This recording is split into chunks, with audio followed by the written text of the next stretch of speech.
porque me van a dar el señalador. Es un tema fascinante, así fascinante, se los digo. A mí cuando me lo propusieron me encantó.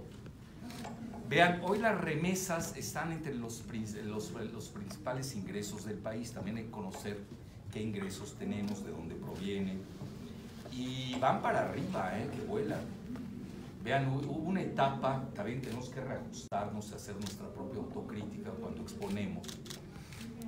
Hubo una etapa en que yo tenía miedo que las remesas disminuyeran cuando estaban alrededor de 25. Y les voy a decir por qué. Porque había la posibilidad en el radar de que Trump expulsara a 11 millones de mexicanos. Entonces, obviamente, digo, no hay que ser genios para sacar cuentas. Disminuyes a 11 millones de los 55 millones de mexicanos que somos. Y aquí hago un paréntesis. Los del PAN, con todo mi respeto, son muy ignorantes. El candidato, ¿cómo se llama este niño? Anaya, Canallín, Anillín, etcétera. Ignorantín también, ignorantín. En un debate, y ahí Andrés no lo hizo papilla porque no quiso. Si hubiera consultado conmigo o con el padre Solalinde, lo hacía papilla en ese minuto. Yo creo que ya sabía que lo iba a aplastar, lo dejó vivo, esa es la realidad. Imagínense, su asesora Castañeda Gutman, que no sabe nada. Es el perdedor eterno. Castañeda perdió 3 veces en esta elección. Él mismo, la de Ríos Peter, también la perdió. Y la de Anaya, que era su asesor. Incluso yo que tengo comunicación de vez en cuando con Dante, le dije, a usted los empinó Castañeda. Bueno, esa es mi muy humilde opinión. Entonces, a lo que quiero llegar, teníamos miedo de que se disminuyeran esos 11 millones y obviamente iban a repercutir en las remesas. Ahora, ¿cuántos millones de mexicanos hay en Estados Unidos? Es un dato importante, vean. Se está manejando muy mal ese dato. Anaya, que tiene a toda su familia en Atlanta, no sabe cuántos mexicanos hay. ¿O será que sus hijos y su esposa no lo son? Lo ignoro.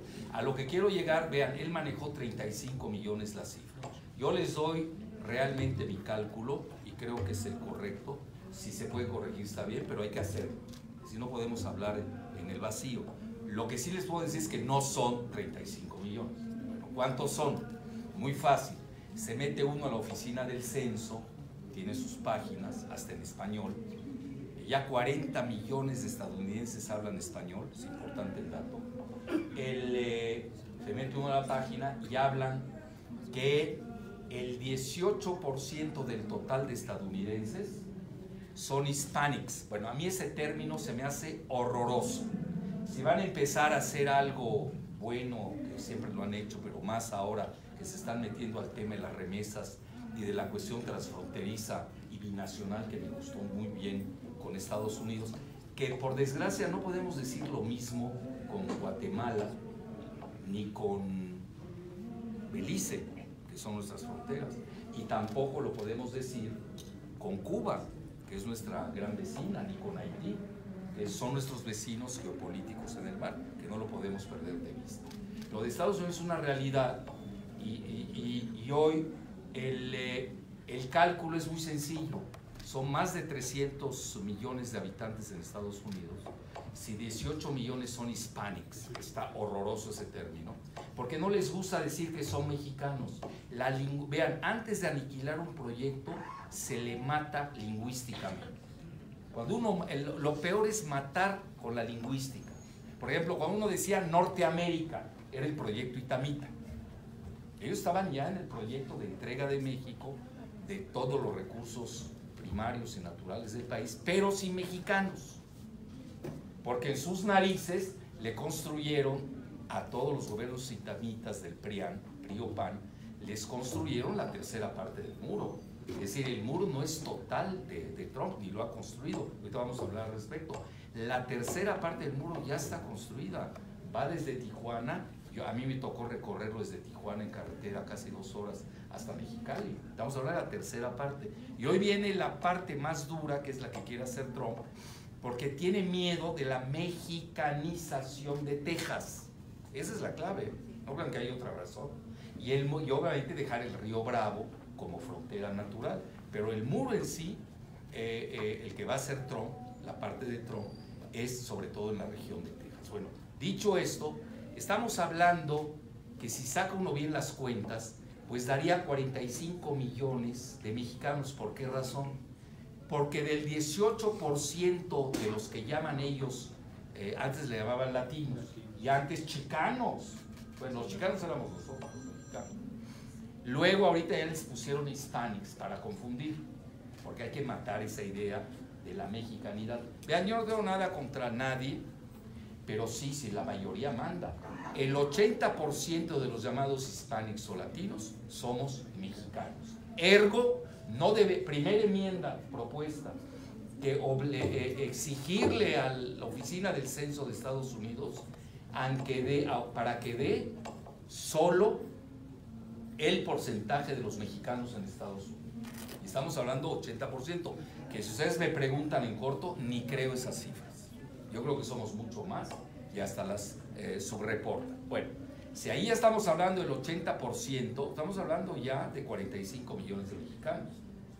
Muy importante, del 18% del total de Estados Unidos, que también creo que son mucho más, están subreportados. Bueno, ya sabemos cómo manejan sus estadísticas nuestros vecinos del norte. Pero hay algo que no están contando, los 11 millones de ilegales. Entonces, si sumamos 45 más 11, me van a perdonar, son 55 millones. Y son los que están enviando, precisamente, estas remesas que se han incrementado. Este año yo me fui de espaldas cuando la revisé, 33 mil millones de dólares. Es el tercer ingreso del país. No es cosa menor. Entonces ahí hay que pensar, obviamente, en términos diferentes, que nadie lo está haciendo en México, y qué bueno que yo tenga la oportunidad de estar aquí con ustedes para interactuar y colaborar con esa idea. Si quieren, al final van a haber preguntas y respuestas, diputada, al final. Bueno, ¿sí va a haber? Al final. Ah, bueno. 3. Bueno, nada más 3. ¿Y por qué no 2?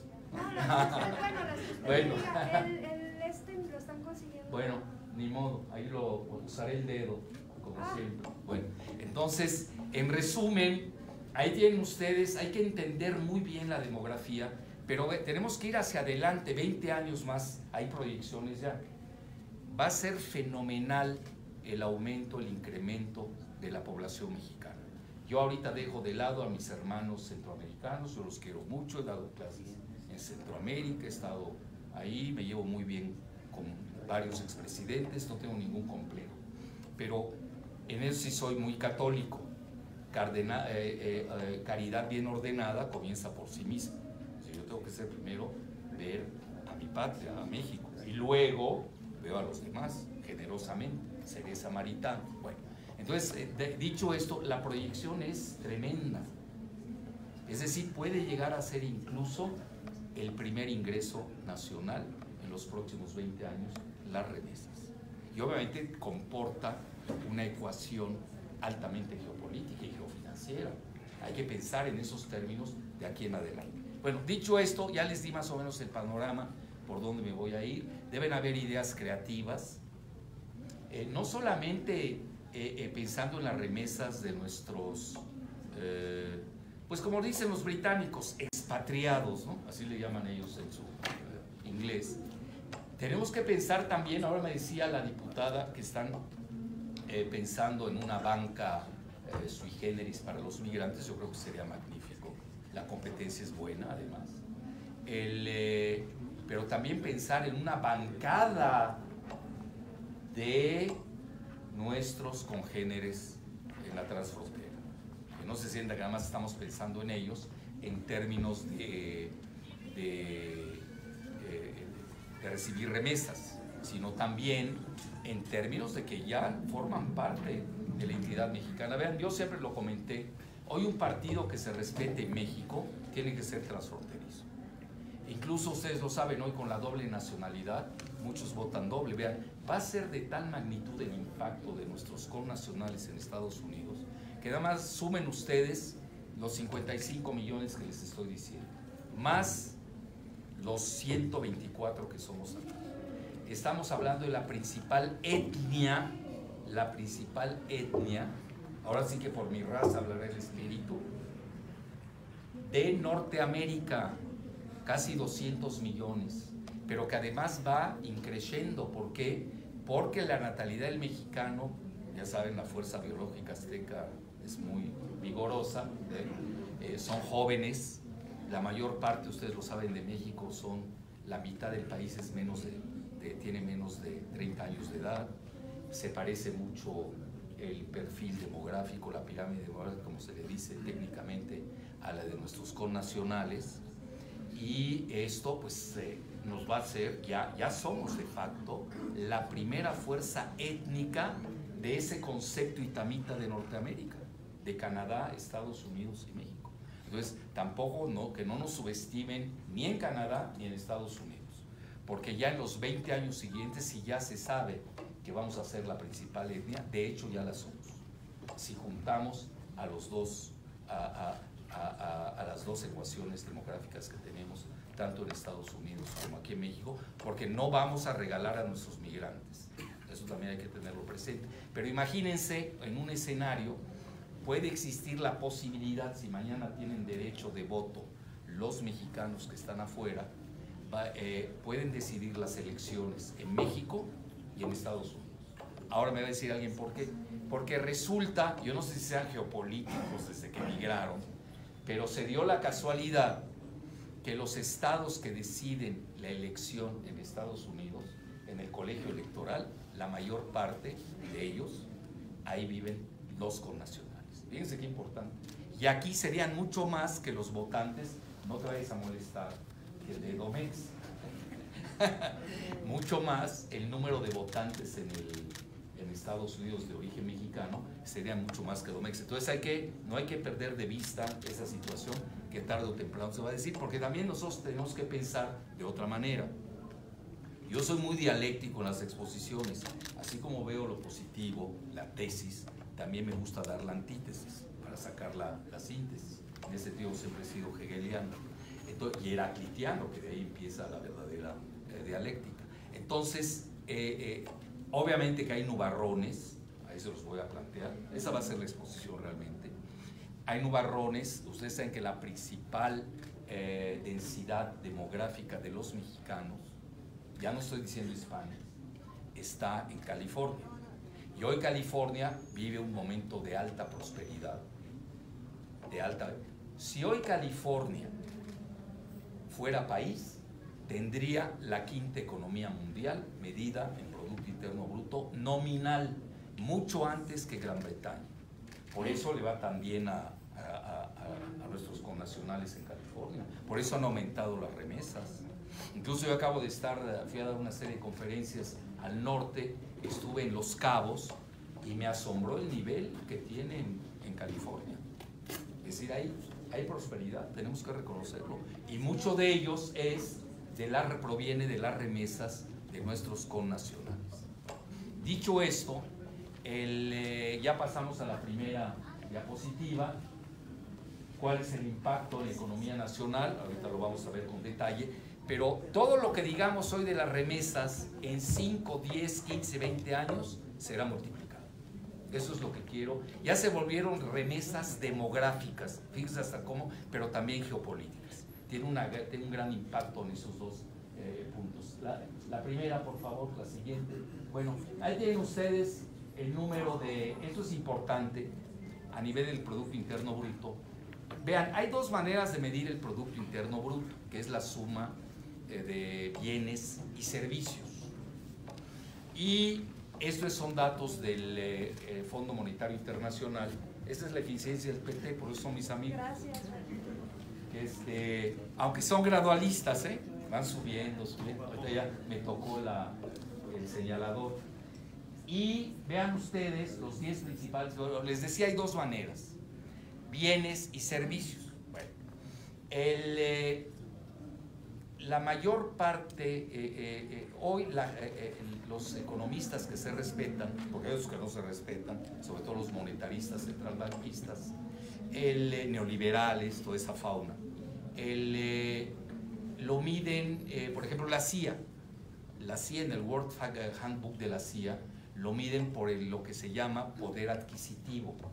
que se llama en inglés Power Purchase Parity, el poder de paridad de compra. Es decir, no es lo mismo un dólar en Estados Unidos que un dólar en Tailandia. Es decir, ese dólar vale 5 veces más en Tailandia, entonces lo estoy explicando. Pero a nivel de poder de la medición nominal, es decir, tal como tal y crece en dólares, vean ustedes el lugar de México, que ha disminuido, ¿eh? Yo, vean, cuando regresé de vivir en el extranjero, por ahí de la década de los 70, si no me equivoco, México era la 7ª potencia industrial. México crecía al 6% con el desarrollo estabilizador. Y ustedes lo saben, con el neoliberalismo, pues nos ha ido como en feria, para decirlo abiertamente. Han destrozado el país, incluso la armonía. Está balcanizado socioeconómicamente México. Por eso es muy bueno lo que está haciendo Andrés Manuel de ver hacia el sur. Yo acabo de estar en Tabasco, voy 2 veces al año mínimo. Oigan, con todo el petróleo y la mínima población que tienen menos 11 de crecimiento. ¿Escucharon bien? Menos 11. Campeche, que tenía el 5.º yacimiento más importante del mundo, Cantarell, menos 8. ¿Ya para qué me sigo? Con Chiapas, menos 6. Todo el sur. Y el norte le va muy bien. Aunque ahorita va a empezar a tener problemas. De Querétaro para arriba están creciendo fenomenalmente. Aguascalientes anda creciendo 11%. El mismo Querétaro anda en 6, etcétera. ¿Por qué? Pero todo por la situación automotriz. Pero eso también tiene sus bemoles. Eso puede empezar a caer, sobre todo con este tratado nuevo que se llama MEC, MS, que sustituye al NAFTA, el anterior TLCAN. Bueno, entonces vean ustedes cómo México se encuentra en el 15º lugar. Y estas son las 10 primeras economías del mundo. China ya está en segundo lugar, en nominal, con 14. Y luego Estados Unidos con 20. Además que Estados Unidos está cayendo, China va subiendo. Es más, se espera que en los próximos 2 años China sea ya la primera potencia global en términos nominales. En términos de poder de paridad de compra que le gusta a la CIA, ya China es la primera potencia global. Es importante entender. Bueno, ya les di estos, vean, Brasil es el único que está entre los 10 primeros, el único latinoamericano. La India hay que seguirla. La India ya en términos también de paridad de compra ya sustituyó a Japón, y Alemania y Rusia están prácticamente empatados. Bueno, la siguiente, por favor. Bueno, ahí tienen ustedes, a nivel per cápita y con su ranking respectivo. Ya quedé que les voy a dejar las diapositivas. Sí les sugiero que las vean, porque obviamente hay diferentes ingresos. No es lo mismo el de un país como México que de un país desarrollado. Ustedes saben, hoy el mayor ingreso del mundo lo tenía Qatar, curiosamente. Ya lo desplazó, si no me equivoco, un principado, sí, un principado sí, así ya me puedo mover más. Bueno, entonces aquí vean, si les quería mostrar lo del per cápita. Vean México dónde está, en nominal. Bueno, estamos mejor que España, creo, ¿no? Ah, no, España nos dejó atrás. No, pero ya mero, España se va a caer, nosotros vamos para arriba. Y aunque no lo crean, gracias a las remesas. Luego vean el lugar de México aquí, lugar 74, pues es muy mediocre. ¿Desde aquí puedes mejor? No, estoy bien aquí, estoy bien. En el lugar 74, que es muy mediocre, 9,000. Realmente, cuando vean ustedes, Australia nada más anda cerca de 60, quiero ver el primer lugar. Veo aquí no está ninguno en primer lugar. El segundo es la Suiza es el segundo lugar. Estados Unidos está en el 9º, vean, anda en 62,000. Vean el diferencial entre México per cápita y el nuestro. 6 veces más. Es importante entenderlo esto, porque si no, no entendemos la importancia de las remesas. La siguiente, por favor. Bueno, ese es el poder de paridad de compra, es de la CIA, ellos lo usan. China ya está en primer lugar, ¿ya lo vieron? Segundo lugar Estados Unidos, la India tercer lugar, ya desplazó a Japón. Alemania está casi empatada con Rusia. Indonesia, vean, esa es la noticia, Indonesia en séptimo lugar. Brasil sigue estando entre el 8 y el 9, aquí el 8º, pero vean cómo se baja Gran Bretaña. Y luego vean, México aquí nos va un poco mejor, en el 11º lugar, pues por la mano de obra tan barata que tenemos, así de fácil. Nada más compare los salarios mínimos de México y Estados Unidos, que obviamente eso también pegó en la cuestión automotriz, porque ahora sucede que en la etapa de Trump, muchos de los vehículos que se van a exportar, pues tienen que tener un equivalente más o menos con el salario mínimo o el que pagan las automotrices de Estados Unidos, y eso nos va a pegar, ¿eh? Digo, no hay que hacerse ilusión. A veces escucharon Televisa, pues les dijeron que va de maravilla, los de siempre, ¿no? Realmente sí va a afectar, ese es mi pronóstico, además, nada más viendo los datos duros, sí nos va a pegar, y no estuvo bien negociado lo del TEMEC. Ahorita vamos a llegar a esto. Bueno, la siguiente, por favor. Bueno, ya ven ustedes cómo este es el PIB de México, bajó el año pasado, está en 1.15. Vean, en inglés le dicen trillion, o millones de millones. En español le dicen billones. Bueno, mejor nos quedamos con el español para no confundirlos, pero aquellos que sepan matemáticas es 10 a la 12ª potencia. Digo, para saber de qué estamos hablando. Y de ello, las remesas, eso es el Banco Mundial de este año, es el PIB nominal, es importante conocer la siguiente. De ello, las remesas constituyen el 2.8, si no me equivoco. Yo soy más cualitativo que cuantitativo, o diría yo semi-cuantitativo. Anda en 2.8 del PIB nacional, es importante. Ahora, va para arriba. Si nosotros comparamos todo, ahorita que veamos la gráfica de los ingresos, nos vamos a dar cuenta cómo las remesas van a ir aumentando, y así lo estamos viendo. Vean, hubo un despunte en este año, en el 2005, y les soy sincero, no sé por qué, todavía no lo he estudiado, pero vean ustedes, en el 2005 se dispara casi 20% hasta el 2006, y más o menos se ha mantenido, podemos decir que han dado entre 25, 22, aquí bajó el año pasado, vean, y este año, el año pasado estaba en 20 y pico, y este año se disparó a 33,000. Yo, mi hipótesis de trabajo es por dos consideraciones. Una, California, el estado más rico de la Unión Americana, y dos, ahí está Silicon Valley. Es decir, ya saben, donde está el GAFAT, que es el Google, todas las joyas tecnológicas que tiene Estados Unidos, el Amazon, el Facebook, el Apple y el Twitter. Pero sobre todo Estados Unidos en su bolsa de valores tiene a dos que tienen alrededor del todo el Producto Interno Bruto nominal de México. Es importante lo que les estoy diciendo. Una de ellas, ya sea Amazon, que son los dueños del Washington Post, con Jeff Bezos, o Apple, que también anda en 1 trillion, 1 billón. Estamos prácticamente, imagínense una empresa de Estados Unidos, tecnológica, equivale al PIB de México. Es monstruoso. Y vean, yo llego con este tema hace más de 20 años.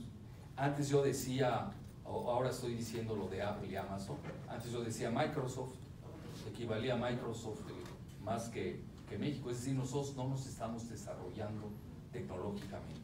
Eso es un rubro que hay que enfatizar. En el T-MEC, a mi juicio, fue un grave faltante la cuestión de investigación y desarrollo. Nos vapulearon en la negociación. Y les digo rápidamente qué consistió.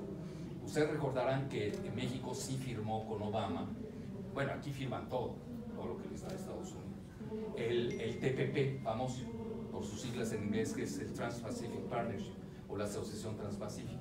México firmó, Estados Unidos formaba parte de ella, y Trump dice, no le entro al TPP. Se acabó el TPP. Y ya. Y quien lo está hoy más o menos encabezando es Japón, probablemente Estados Unidos, y no ingresó China porque estaba diseñado el TPP para contener geoeconómicamente a China, pero ahí viene la parte importante. En la negociación con México ahora, que ya por cierto mi paisano, qué bueno que lo acaba de criticar, Jesús Seade, que es el subsecretario para América del Norte de la Secretaría de Relaciones Exteriores, criticó a este señor, ¿cómo se llama? Fajardo, Guajardo, no sé cómo se llama. Que además vino a decir una barbaridad aquí a la Cámara, cuando le reclamaron el alza de los combustibles, comentó que los pobres no comen combustible. Pero a ver, ¿qué pobre come combustible? Que son nada más los tragahumos. Nada más quiere un país de tragomeros. Eso es lo que quiere este señor, ¿cómo se llama? Guajardo, ¿no? ¿Fajardo o Guajardo? Ah, perdón. Entonces, este señor, bueno, si uno ve, ¿cómo puede hacer una declaración de esa magnitud? Que no comemos gas. ¿De cuándo acá se come la gasolina?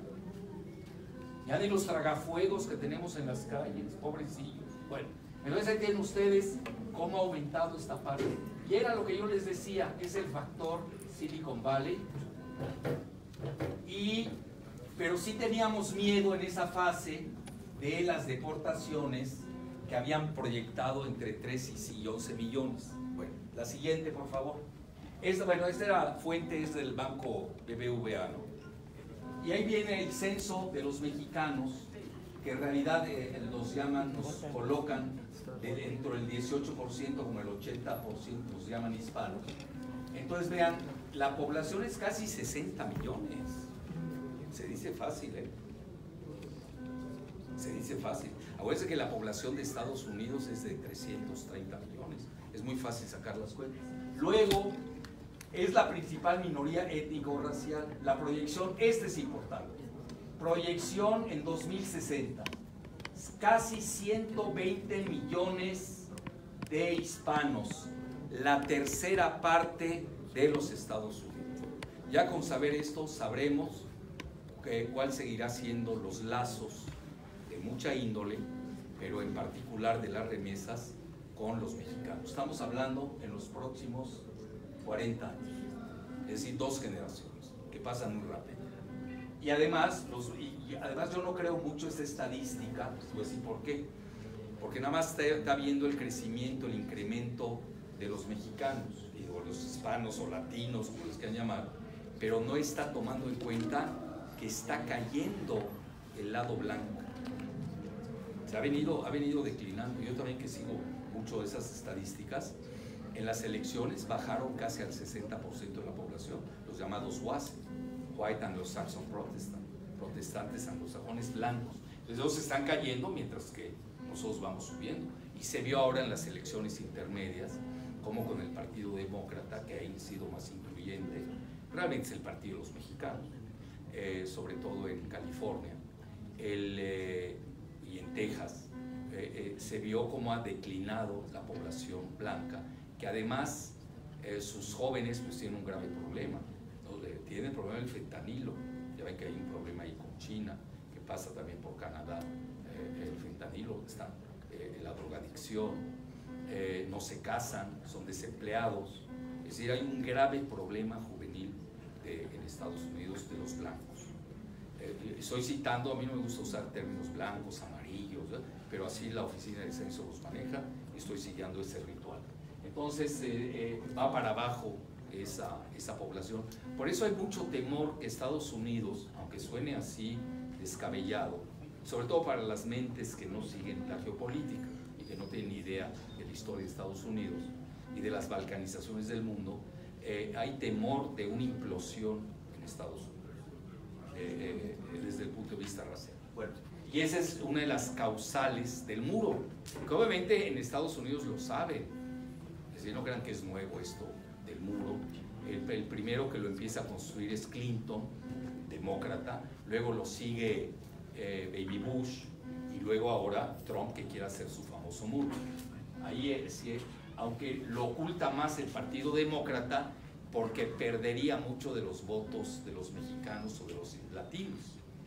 Entonces son más antimuro, pero al final sí hay una agenda bipartidista común, no hay que ser ingenuos. Vean ahora que se dio el pleito entre Trump, muy televisado, en la Casa Blanca, precisamente para pagar la parte que falta del muro. Trump está pidiendo $25,000 millones, no sé para qué tal. Y ahora los republicanos están pidiendo $5,000 millones, y los demócratas están dispuestos a dar 1,300 millones. Van a ver que mañana se ponen de acuerdo entre 2,000 y 2,500 millones de dólares. Entonces, sí es bipartidista, no hay que irse con la finta. de que los demócratas no están. Ellos conocen, sobre todo quienes dominan al Partido Demócrata, que son Nancy Pelosi, pues es blanca, Schumer, que es el líder del Partido Demócrata en el Senado, que hoy es minoría, él es israelí, es neoyorquino. Entonces estamos hablando que ahí hay un gran racismo que está jugando en esa parte. Vean, ahorita hay una mexicanización de Texas. En el año 2016 habían ya 11 millones. 11 millones. Y ahorita en la elección se vio. El famoso Ted Cruz, que incluso lo apoyó Trump, estuvo a punto de perder la elección senatorial. Bueno, entonces, los hispanos en California, 15.3 millones, y solo en Los Ángeles County hay más de 5 millones. 54.4 con una población de más de 1 millón de hispanos. Vean en dónde: Arizona, California, Colorado, Florida, Illinois, New Jersey, New Mexico, New York y Texas. Moraleja para los que están pensando en el banco, que es lo que me dijo Claudia. No vayan a ponerlo en Nevada, por favor, en ¿cómo se llama? En el estado de Washington. Tienen que ponerlos en estos estados, donde están precisamente los que envían las remesas. Y sobre todo tienen que ir de más a menos. No vas a poner la misma sucursal en Arizona que en California o en Illinois. Es absurdo. Ahora otra, tenemos que tener cuidado dónde están los mexicanos. En Nueva York no hay tanto mexicano, ni en Florida. Será un error abrir una sucursal en Florida. Esa es mi humilde opinión. Hay que ponerla donde está concentrada. Entonces hay que hacer un mapeo, y eso se lo sugiero a la diputada y a los demás presentes. Hay que hacer un mapeo de dónde están los mexicanos. No lo tenemos, no puede ser.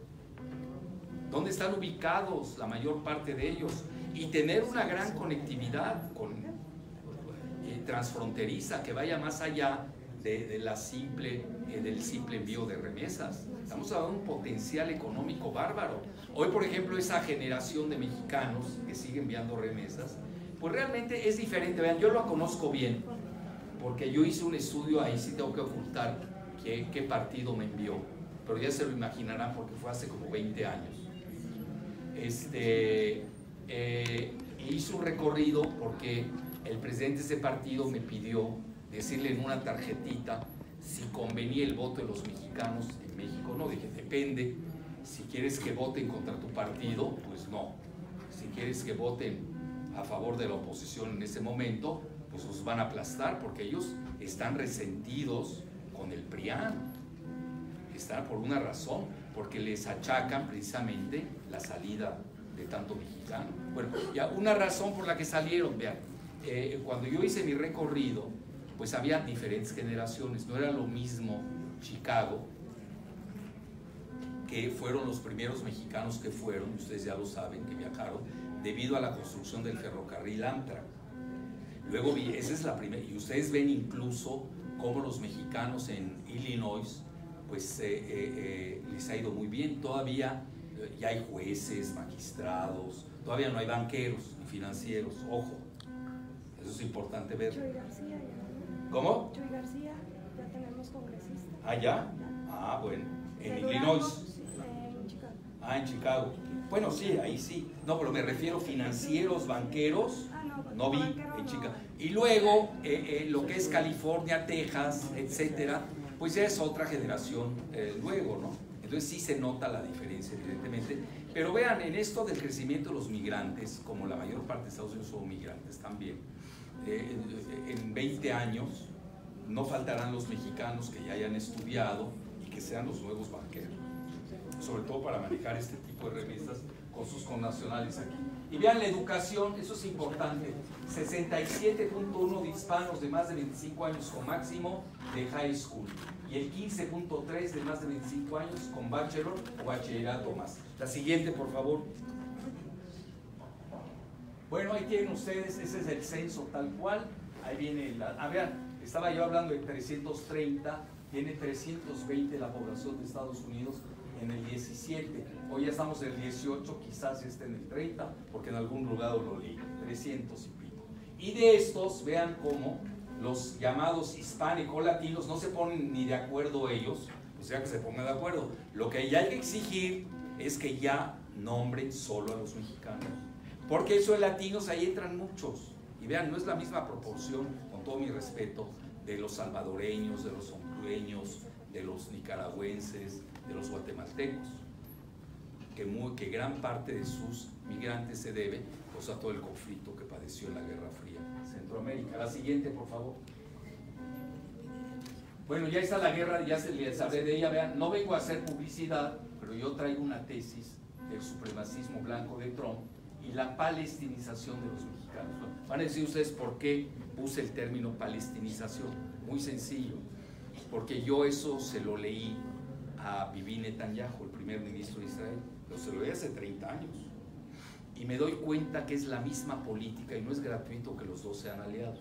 Netanyahu con Trump. Entonces, yo lo que he hecho es deducir la política que están llevando, que es idéntica o similar en el peor de los casos o en el mejor de los casos. Y Netanyahu inicia una política de despoblación de gran parte del territorio israelí, hoy ocupado, precisamente construyendo muros. Es más, el proyecto, la empresa proyectada para construir el muro con México es una empresa israelí. Y obviamente con Cemex, hágame el favor, Cemex participando con el cemento, pero no la parte tecnológica. La parte israelí, que incluso Trump ha dicho, son quienes mejores hacen muros en el mundo, pues eso ya lo sabemos, van a llevar la parte tecnológica, les llaman ellos de surveillance, de vigilancia tecnológica. Eso es importante entenderlo. Entonces hay un gran parecido y me acuerdo perfecto cuando Netanyahu, ustedes saben que los israelíes están divididos en muchos temas. El tema de los mexicanos, como la mayor parte de los israelíes de Estados Unidos forman parte del Partido Demócrata, le reclamaron a Netanyahu, que era del Likud, es del Likud todavía, el partido de extrema derecha israelí, estoy usando los términos que ellos usan, el supremacista, etc. Le preguntaron que por qué era tan cruel, más o menos, palabras menos, más, con los palestinos, y dice, textual, los palestinos son para nosotros los israelíes lo que los mexicanos son para ustedes los estadounidenses blancos. Entonces, no crean que puse nada más por poner la palabra palestinización, lo puse ex profeso. Y curiosamente quien me hace el prólogo es una de las personas que al menos, no sé si en teoría, pero sí en la práctica, pues ha hecho mucho por los migrantes. Y le pedí al padre Solalinde, Alejandro, el prólogo, y lo hizo muy gustoso. Y esta parte de la palestinización le gustó, se los adelanto, y la vio muy bien, porque además él se da cuenta, él los albergues que tiene en el sur, sobre todo en la región de Tuxtla, etcétera, en Oaxaca, etcétera, creo que en Oaxaca más que en Chiapas, él se da cuenta que sí está balcanizado el país. El sur nuestro se parece más a Centroamérica y el norte nuestro se parece más al sur de Estados Unidos. Es una realidad. Cerramos. Bueno, ahí tienen. La siguiente, por favor. Bueno, ahí está el pleito que les dije por el nuevo muro. Eso se dio ayer o antier. Ahí lo tienen. Ahí se pelearon en público. Todo un show. Esto es teatro. Vea, nadie hace mejores teatros que los pleitos. Son como los pleitos ahí de las mesas de Televisa. Son pleitos armados para el rating. En realidad no hay nada de profundidad. Dicen lo mismo, repiten lo mismo, en forma clonada. Es decir, bueno, entonces, está proponiendo el Partido Demócrata 1.300 millones para el muro, mientras que el Partido Republicano quiere 5,000. Se van a acabar. ¿Por qué? Porque Trump amenazó que la semana entrante, si no le dan estos recursos, pues ustedes saben que en Estados Unidos hay una ley fiscal en donde no se pueden pasar de cierto límite, y en el momento en que lo hacen, pues dice, pues cierro el gobierno y ya no se paga. Entonces hay el peligro del cierre del pago a las entidades federales de Estados Unidos. Obviamente va a llegar, como siempre, Trump al final de la carrera, y a nadie le conviene que cierren las entidades federativas de Estados Unidos, menos en esos momentos, y ahí es parte de la negociación. Bueno, la siguiente, por favor. Bueno, ya tienen ustedes, era la contraparte, la antítesis que les quería yo decir, que es precisamente que si hay nubarrones también, es decir, tampoco podamos enloquecer y creer que ya todo va a ser viento en popa y todo color de rosa. Vean, en California, y no es gratuito, existen muchas fuerzas centrífugas, sobre todo de los blancos republicanos, que han perdido ese estado. Ustedes saben que ese estado Nixon lo gobernó. Nixon era californiano, son blancos. Reagan, blanco, lo gobernó y lo perdieron. Texas al revés, era demócrata y lo ganaron con los Bush. Recuperan el estado de Texas. Muy interesante cómo se ha dado el juego de Texas y California que hay que seguir. Entonces ustedes tienen, hay las fuerzas, una es el Calexit. El Calexit es igual que el Brexit, la salida de Gran Bretaña de la Unión Europea. Los de California se quieren salir de Estados Unidos. Dicen, vamos, mejor seamos país, en lugar de estar repartiendo nuestros ingresos con el resto de los 50 países de Estados Unidos. Ahora, es a lo que hay que estar atento. Cualquier proyecto de creación de banca o lo que sea, tiene que tomar en consideración también estos factores. Otro factor es la balcanización. Bueno, esto del Calexit lo van a volver a votar, vean, el año entrante. Vean, ya tienen su propaganda y es California's Calexit, Blue Book, ahí tienen todas las... vean cómo sacan a California del restante del país. Existe esa probabilidad. En México nadie ha tocado el tema, ya saben, salvo quién. Nadie ha tocado esos números. Pero tenemos que estar muy alertas. Porque también tenemos que estar alertas a veleidades de balcanizaciones que tenemos en el país. California Norte y California Sur. Hay que perderlo de vista.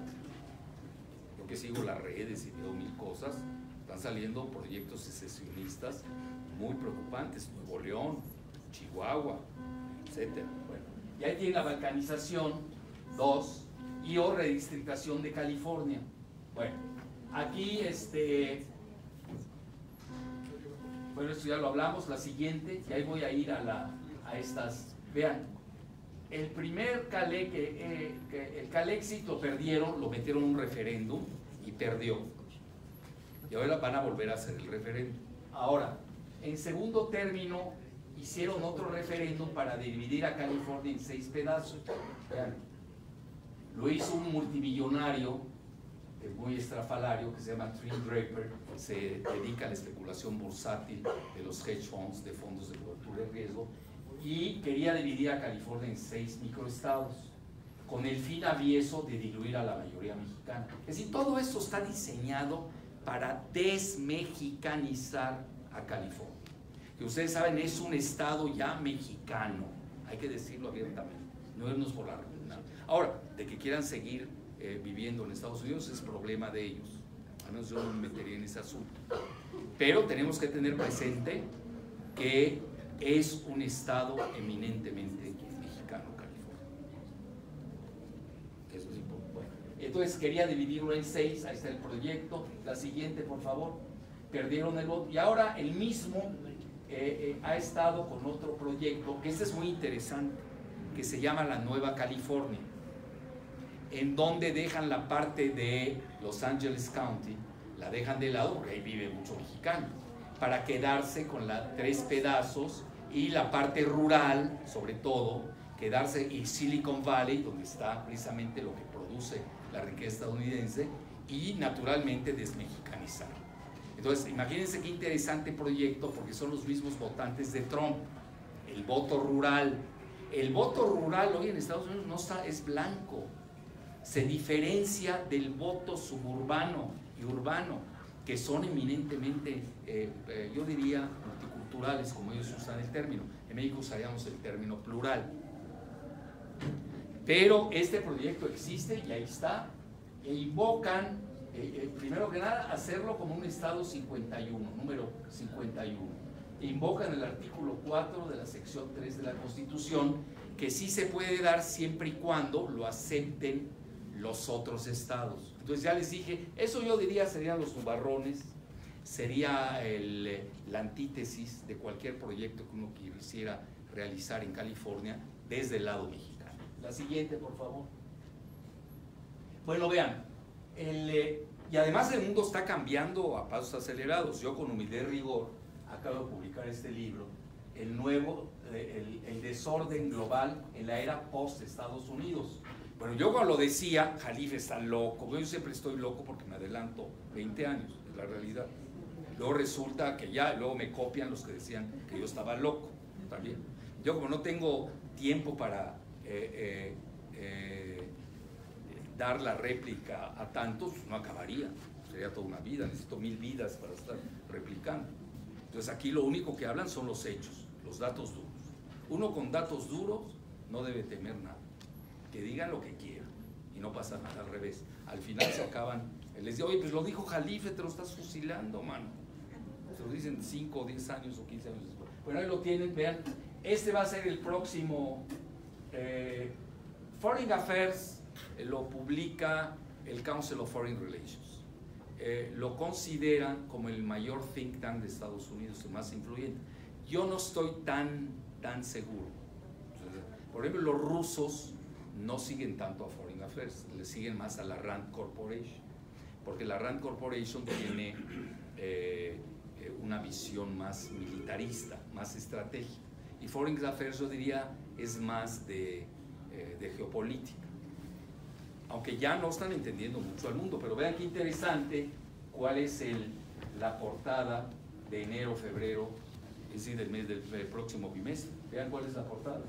¿Quién va a gobernar el mundo? Es decir, ya se dieron cuenta que Estados Unidos solos no van. Entonces, en Estados Unidos había el proyecto, un G2, que lo quería Brzezinski, de Estados Unidos con China, dejando de lado a Rusia, o el de Kissinger, el G2 de Kissinger, de Estados Unidos con Rusia, dejando de lado a China. Pero de repente se dan cuenta los rusos y los chinos y hacen ellos un G2 subrepticio, que es una asociación estratégica que no sabemos qué alcance tenga desde el punto de vista militar, pero sí lo hemos visto en otros rubros. Y el que está quedando aislado es Estados Unidos. Vean qué interesante. Ya iba a decir, la Unión Europea la están fracturando. Eso. Vean lo que está pasando con los chalecos amarillos en Francia, y ya llegó hasta Bélgica, y hoy el nacionalismo está ganando. Vean, esta división de izquierda-derecha ya es muy caduca, hay que actualizarse. Hoy el pleito se está dando entre globalistas, que están perdiendo, y nacionalistas, que van en ascenso. Ustedes me preguntan, la votación de ustedes, de Andrés Manuel, ¿qué fue? Fue nacionalista. Por fortuna, Andrés tiene visión global, es decir, no es aldeano. Eso es importante. Sí, porque se cae uno en aldeanismo, porque además tenemos una realidad regional con Estados Unidos, muy sui generis, que no tiene otros países. Bueno, entonces ahí tienen ustedes, vean qué interesante, pero aquí lo que me llama la atención es que ellos hablan del orden global, pero sería entre Estados Unidos y China, porque se están basando mucho en algo que dijo el que era dueño de Apple, Eric Schmidt, o mandamás de Apple, que él vea al mundo en los próximos 5 o 10 años en una dicotomía, pero dada ya no por izquierda-derecha, ni por globalistas y nacionalistas, va más allá, lo ve en la inteligencia artificial. Entonces ahí yo veo un faltante nuestro en México. No estamos jugando para nada la jugada de los próximos 5, 10, 15 años, la inteligencia artificial. Eso es fundamental. Yo incluso he estado proponiendo que se haga una supersecretaría de ciencia y desarrollo. Ya el CONACYT ha vivido sus mejores épocas, se los agradecemos, crearon a muchos buenos científicos, dieron becas muy buenas a quienes la merecían, etcétera, pero ya no es suficiente, ya no es una herramienta de desarrollo para el siglo XXI. Tenemos que entrar de lleno pues a las nuevas tecnologías de la cuarta revolución industrial. Estamos hablando de computación cuántica, estamos hablando de genoma, estamos hablando de nanotecnología, estamos hablando de inteligencia artificial. No podemos estar fuera. Vean, ustedes no lo van a creer, yo acabo de estar en Ciudad Neza, en una secundaria técnica, creo que se llama la Julián Carrillo. No tienen idea ustedes de qué inteligentes son estos jóvenes. Bueno, adolescentes, estamos hablando de secundaria. Me hicieron preguntas que me pusieron a temblar, buenísimas. Es decir, los jóvenes están pendientes pero no tienen las herramientas de apoyo. Entonces hay que decirles, y me dio mucho gusto por primera vez en mi vida de una conferencia magistral ante jóvenes de Ciudad Neza, de una secundaria técnica, y así tenemos que hacer, empezar a recorrer. Por eso es nuestra salvación, los adolescentes de México, ya no solamente los millennials que tienen menos de 30 años, el 50%, sino también empezar también con nuestros jóvenes a ese nivel. Vean, desgraciadamente las universidades privadas en México no cumplieron su misión, no hacen investigación y desarrollo. Las únicas universidades que están haciendo investigación y desarrollo en México son la UNAM, lo digo en orden, el Politécnico, la UAM y la Universidad de Nuevo León, en ese orden. Y quizás en quinto lugar venga la UDG, pero las privadas, ustedes no van a escuchar un invento para nada.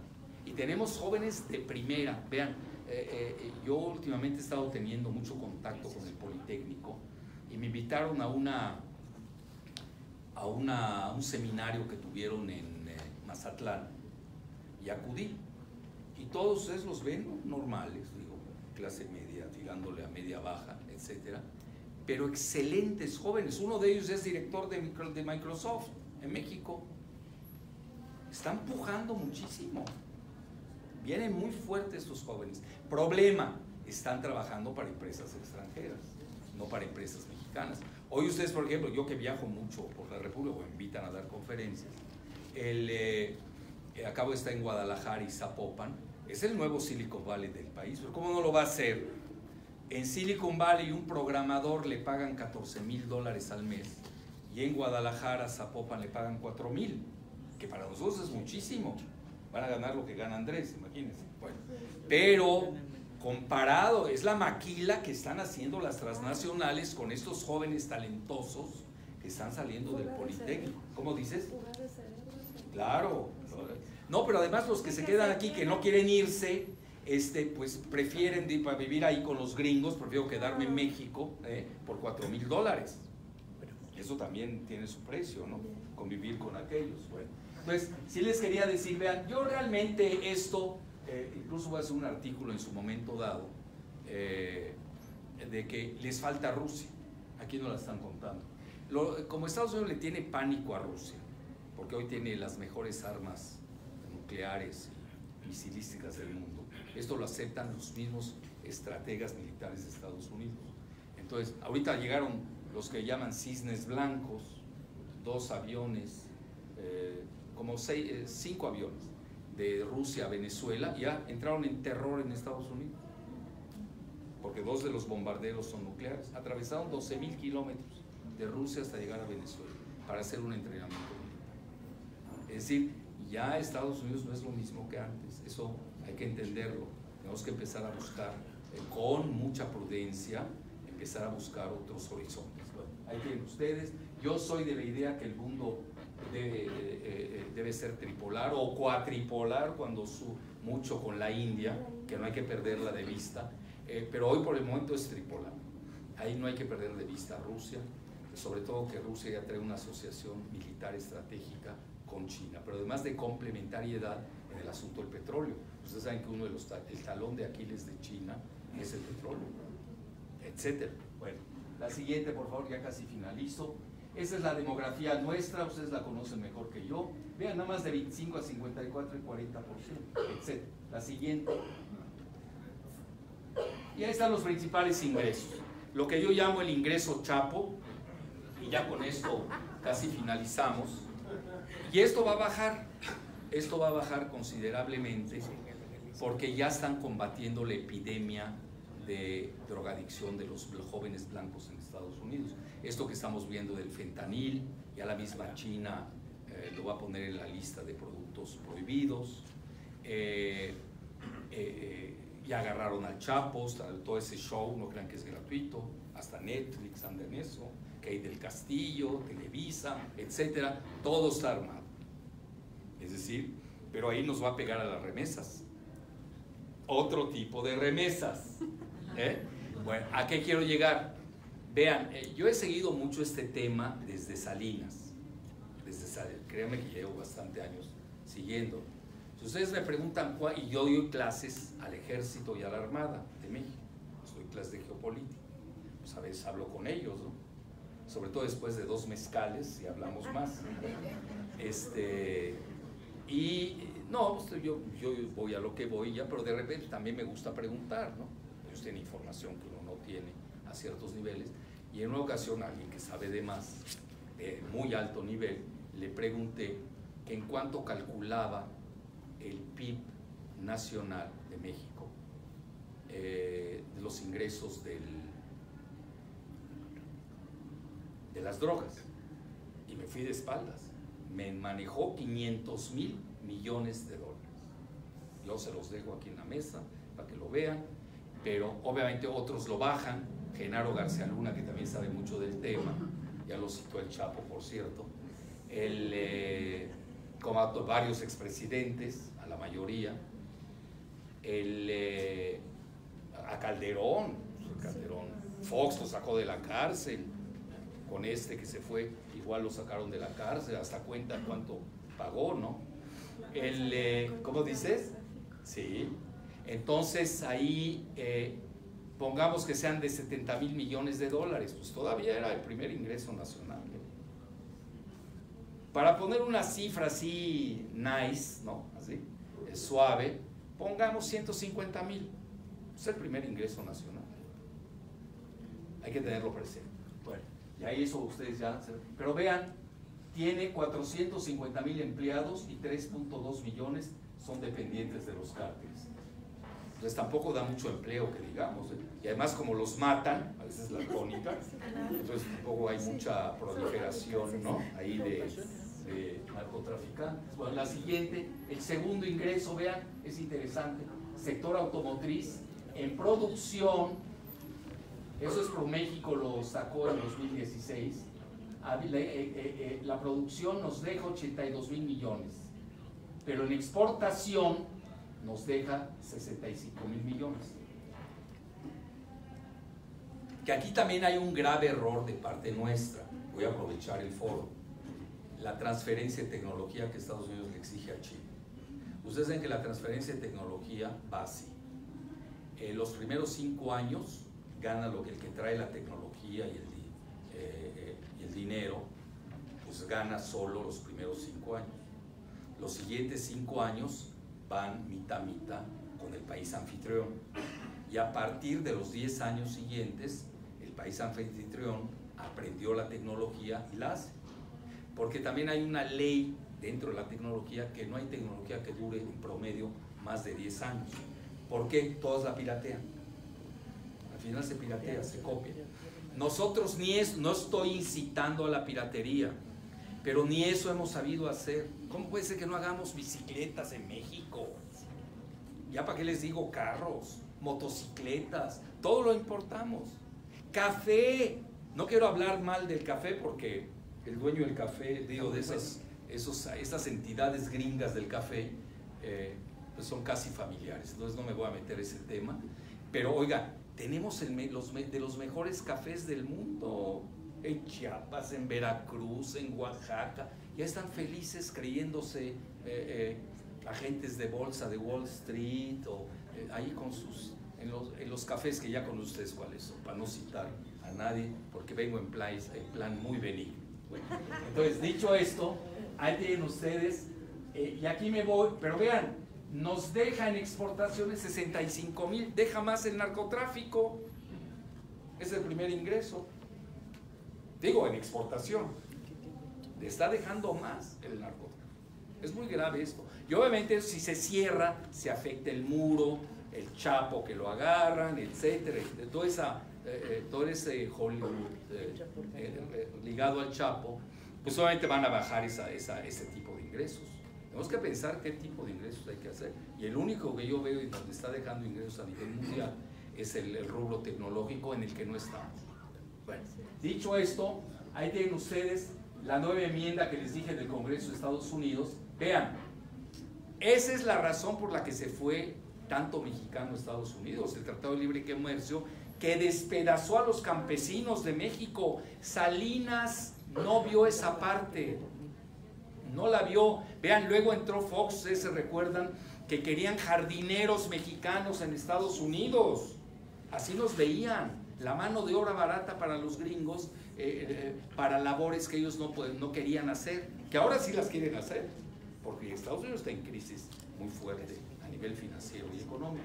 Entonces vean, le dieron al sector agrícola, que además ya está despedazado, le hicieron papilla en este nuevo tratado que sustituye al Tratado de Libre Comercio.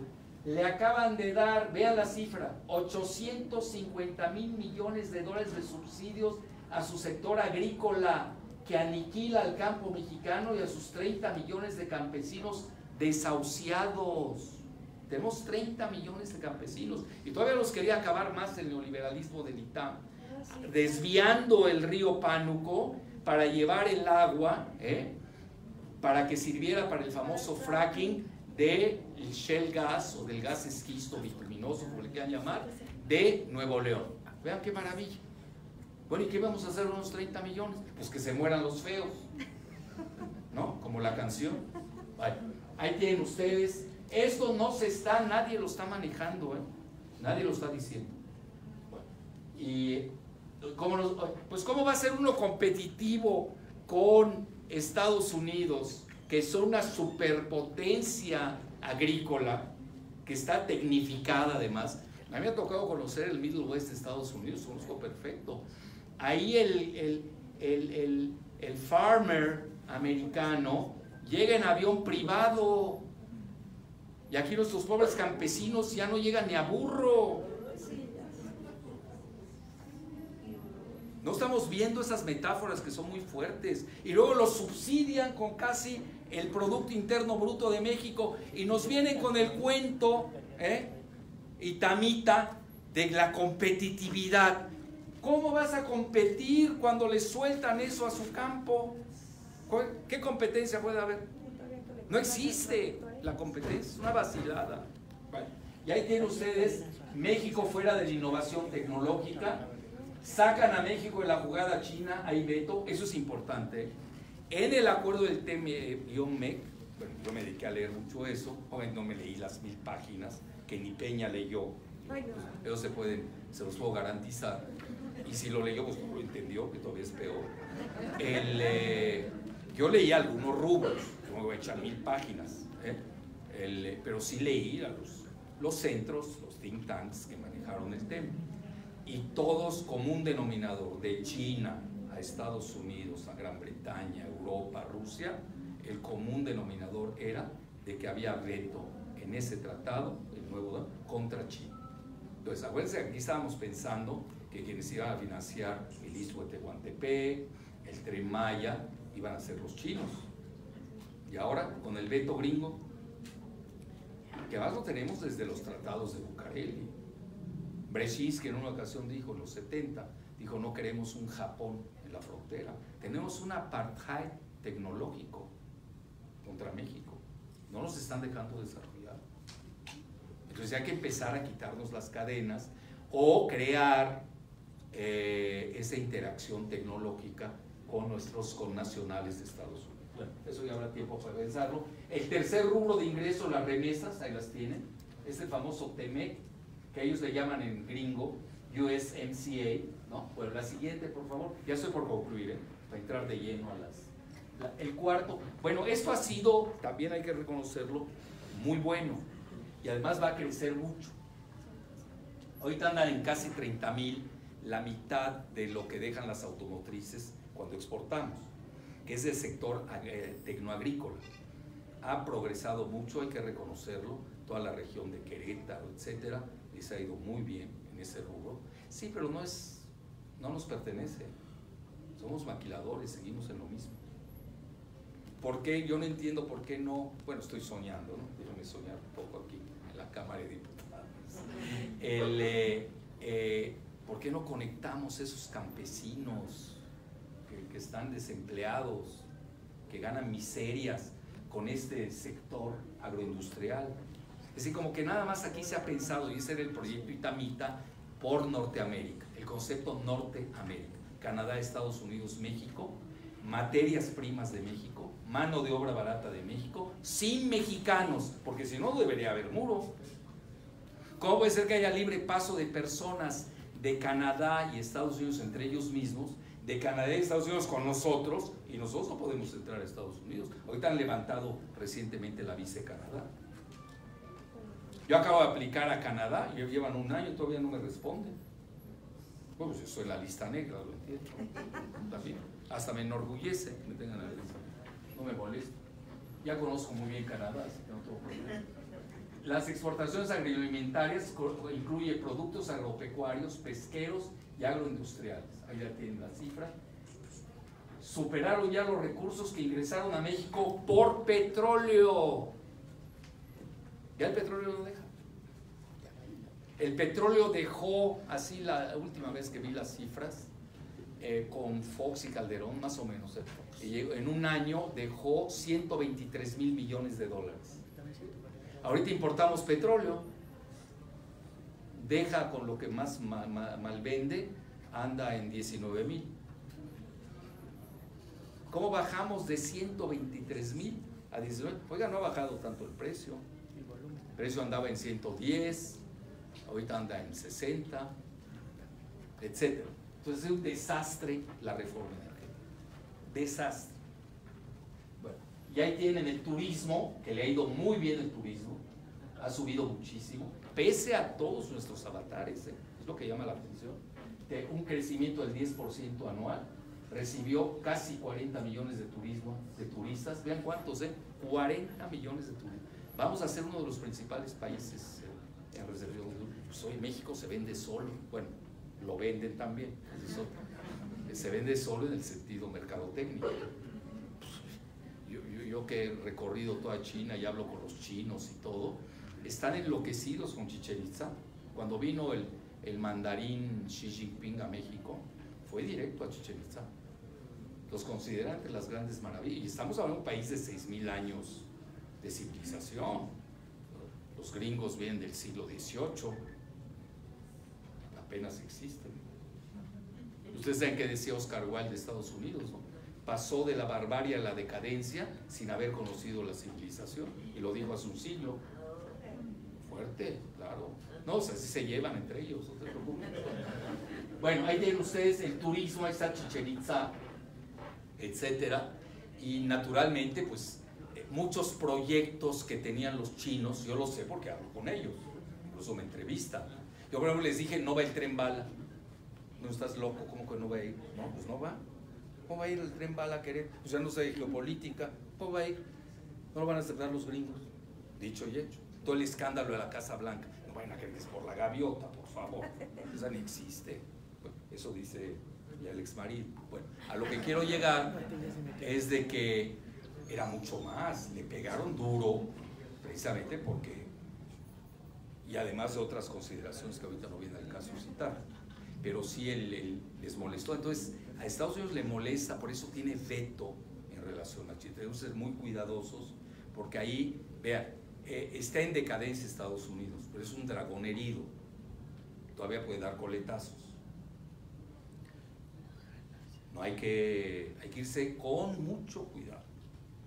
Y ahí por eso la gran relación y conectividad que tenemos que tener con nuestros connacionales, que eso forma parte precisamente del rubro de la remesa. La siguiente, ya casi ahora sí, por concluir, ahí está el petróleo, vean lo que dejó, 19,662 millones hace el año pasado, cayéndose, desplomándose, vean, no es por publicidad, pero el único libro político, por decir, se lo dedicó a su esposa, pues obviamente, acaba de hacer uno su esposa, hizo el prólogo Andrés.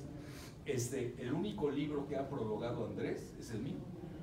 Lo hice hace 10 años, la desnacionalización de Pemex, y les digo algo para ustedes del PT, el PT me hizo el favor de imprimir el libro, así que ustedes siempre han estado en la vanguardia de las ideas. Y eso yo lo agradezco también. Yo creo que por eso interactuamos también. Bueno, y gracias. Y aquí tienen ustedes este libro, pues ya hecho a la reforma energética, pues ya saqué este libro, Muerte de Pemex y Suicidio de México. Ahí lo tienen, con su listón.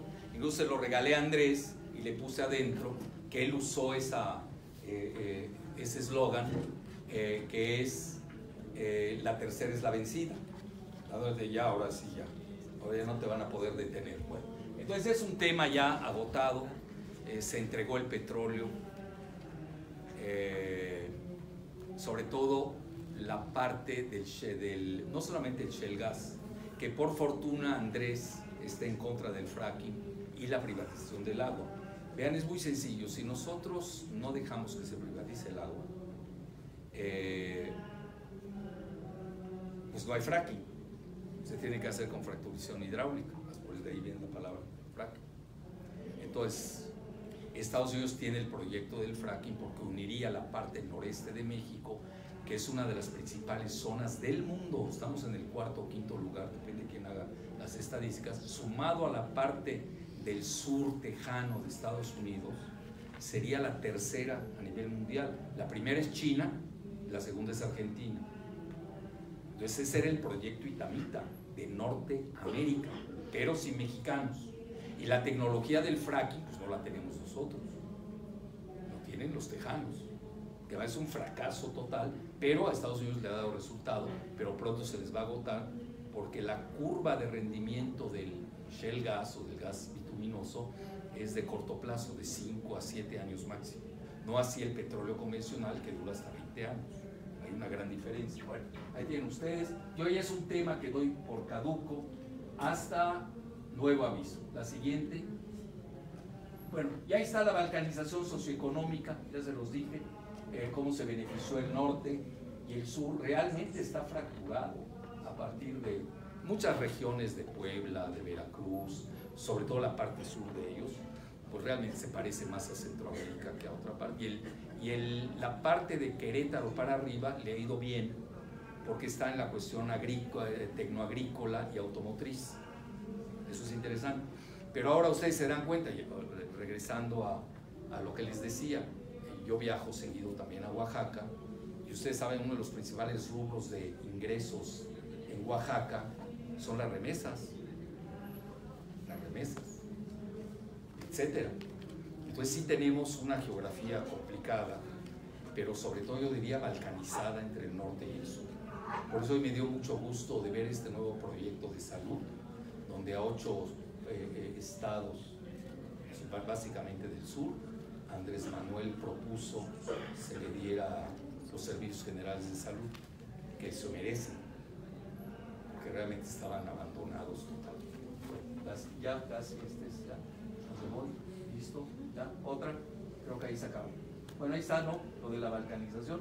Bueno, pues ahí tienen ustedes el tema y les agradezco mucho su atención. Encantado.